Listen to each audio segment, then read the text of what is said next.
Alright, what's going on today, YouTube? Welcome to your favorite cyclist YouTube channel today. Today, I am doing my 1 month review of my cheap dropper post. You guys have loved this video. This is my most viewed video on the channel. I thought I'd give you an update on how it's going. Alright, so this is my dropper post here. If you haven't watched my last video, I'll post a link up above in a gold card. I'll also post a link in the description below.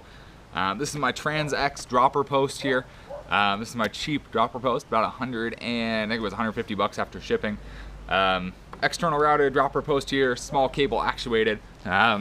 Pretty simple design, goes up, goes down, nothing crazy. I do have my saddlebag on here. It gives you just enough room on tops to keep that on. I'm looking for off-storage bike solutions, but for right now it works great. Like I said, I've had this for about a month now. I've ridden it quite a bit.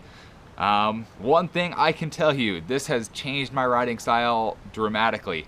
I rode a trail here that I've ridden many times, and this time when I rode it, I cut off about 2 minutes off my fastest time. That was when I was in pretty good shape. I'm just going downhill. That was trail riding, and it was amazing just to get the saddle out of the way. I've ridden just a solid post my whole life, and being able to drop the post out of the way and have all this extra room to be able to maneuver around the back of the bike just made it fly down the hill. It was great. If you haven't tried dropper post, highly recommend trying this one, especially if you are not sure it's something you want to like. You don't want to drop 300, 400 bucks on like a super high quality one.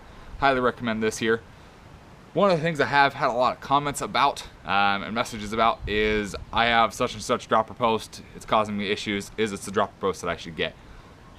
That's up to you. If it was my opinion, if you're looking for something just cheap to replace what you have, this one's gonna be great.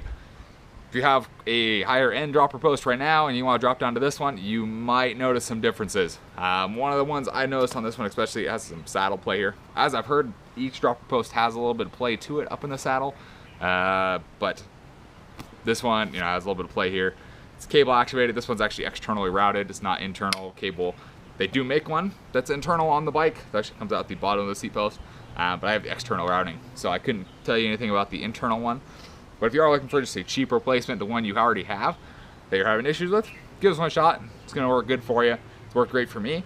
Haven't had any issues with it, and I'm looking forward to riding more with this on there. Can't give you guys a complete review, I don't feel like, in a month, so I'm gonna give you guys some updates, about maybe 6 months and a year, as I get more used to it, as I will put some wear and tear on it. I have crashed on it, I think twice by now, and it still works great. So I'm gonna give you guys some more reviews as I get more riding on there, so you know how it stands up, and whether this is something that stands up to, a cheap dropper post stands up to the test of time, or if it's just something that's gonna last for a short period of time. So one more thing I did mention in that video was the lever for the dropper post. I said, I might replace it with one of the ones, like the bear claw, or one that you can push down here like a normal trigger shifter.